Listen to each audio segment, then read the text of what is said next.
বাপের বাড়ি থাকা দিনগুলো খুব তাড়াতাড়ি কেটে যায়, কিভাবে যে দুদিন কেটে গেল বুঝতেই পারলাম না। কি আশ্চর্য নিয়ম, তাই না? একদিন একটা মেয়ে যেই ঘরের সদস্য থাকে আবার সেই ঘরেরই গেস্ট হয়ে যায়। যাই হোক, আলহামদুলিল্লাহ, আল্লাহর কাছে শুকরিয়া আদায় করছি যে আমরা এই বছর অনেকেই প্রথম রোজাটা সম্পূর্ণ করতে পারলাম। আসলে অনেকে বলছে এর জন্য যে গত বছর আমার দেখা অনেকে এই বছর নেই, তাই আল্লাহ তাআলার কাছে বিশেষভাবে শুকরিয়া আদায় করছি।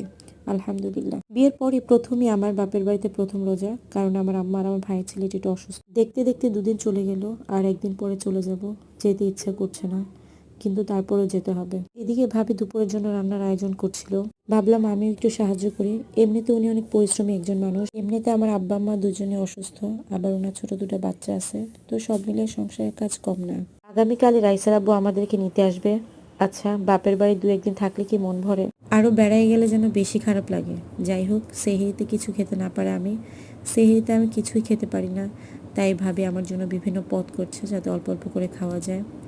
বিকেলে রাইসার বোনকে নিয়ে একটু বাইরে হাঁটতে গেছিলাম, গিয়ে ভাবি ইফতারি সব রেডি করে ফেলছে, সবার সাথে ইফতারি করলাম আলহামদুলিল্লাহ।